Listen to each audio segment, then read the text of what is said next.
Rachel Campos-Duffy.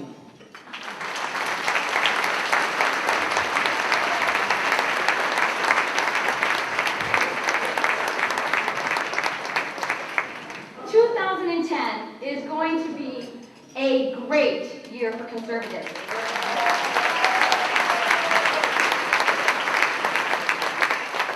Now, in Wisconsin, we have a great slate of candidates, from governor all the way down to assembly. Now, I'll admit, I've been following one race a little more closely than the others. And in July of 2009, my husband Sean announced that he was going to run against the longtime Wisconsin Congressman and House Appropriations Chairman, David Obey. Now,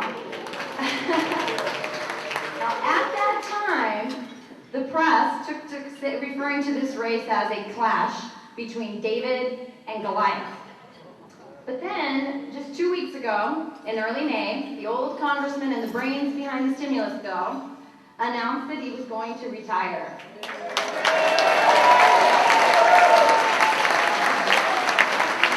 On May 6th, the Wall Street Journal declared Sean Duffy, giant killer. And at his retirement party, or at his retirement conference, Dave Obey asked angrily, "Has anyone ever seen me walk away from a fight in my life?" And then, well, we all saw him walk away. And what a difference a year makes. It was only last February that Newsweek declared right on the cover, if you recall, "We're all socialists now." And then last summer, the liberal editors of the New York Times wrote a bestseller called "The Death of Conservatism." And if you recall also, MSNBC pundits were offering a lot of advice to Republicans back then. They were saying that we needed to move to the left or risk the demise of our party. And politicians like Florida's Charlie Crist, the governor there and U.S. Senate candidate, he rushed to jump over to the liberal bandwagon, and he embraced Obama, and he embraced the stimulus package. And then he and a number of incumbents in both parties have either lost their primaries or they've been forced to switch parties, just like Arlen Specter, in a desperate attempt to save their political careers. Well, Sean Duffy and the rest of the freshman class of 2010 won't have that problem. They will join common sense leaders like Paul Ryan, Jim Sensenbrenner, Tom Petri.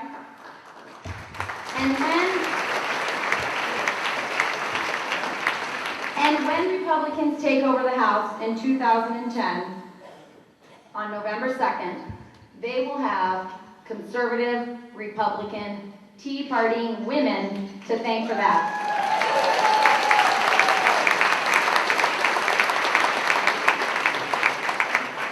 A recent poll shows that the majority of self-described Tea Partiers are women. But I did not need a poll to figure that out, because I was seeing the rumblings of that in my mommy circles long before those August town hall meetings that were making the headlines. In the fall of 2008, moms watched helplessly as Washington bailed out Wall Street to the tune of $700 billion, and then passed that bill on to our kids. A few months later, in the 24 hours that it took our representatives to read and sign and vote on that stimulus package, millions of soccer moms and hockey moms that were often referred to as security moms in political speak suddenly became debt moms. And between the carpool and the grocery runs, moms like Meg Elson of Wausau went to City Hall. They took out permits for a tax day protest on April 15th. Now, Meg had never organized or headed up any political event before that, but she's been doing it ever since, and the crowds keep getting bigger.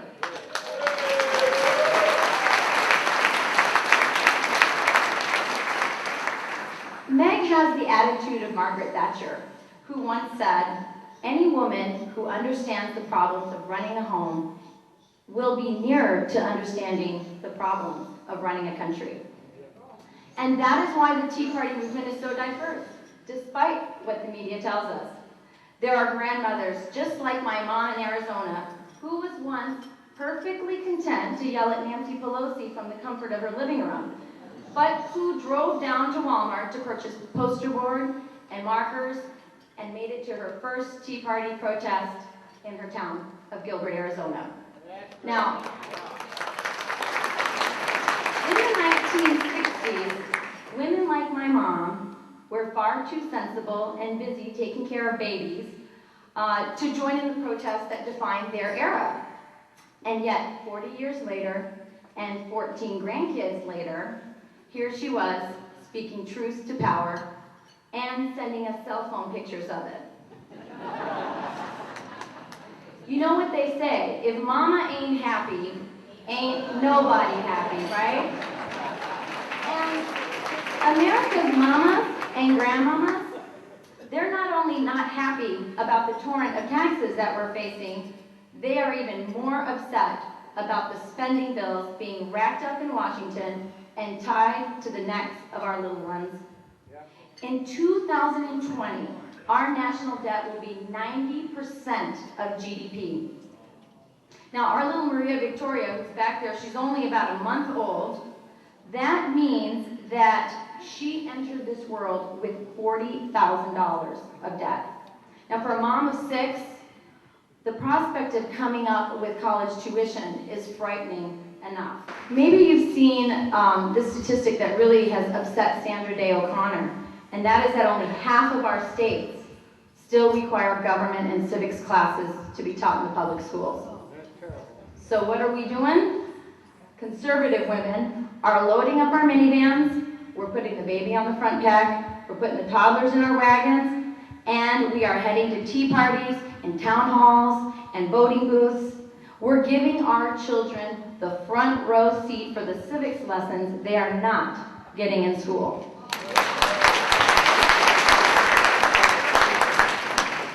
Last weekend, Marco Rubio, the Republican senator-to-be from Florida, and the Hispanic leader that we're all very proud of, said that the fastest growing religion in America is statism, the growing reliance on government.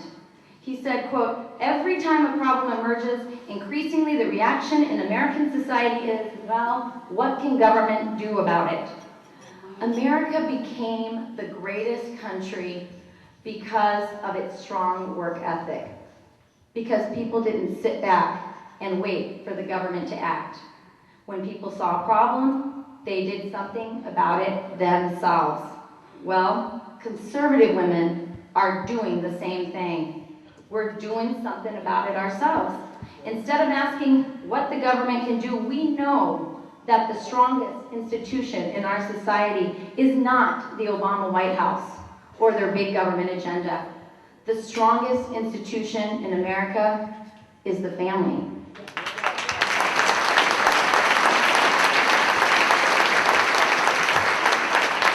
And we're concerned about what the Obama White House is doing to the future of families when it massively expands its scope and size, and it creates oppressive debt for our children and takes away our civil liberties. And so that is why families are standing up. They're going to Walmart, they're buying the poster board, they're making the signs, and yes, they are even running for office. And now, for my shameless plug. If you live in the 7th District, please vote for Sean Duffy on November 2nd.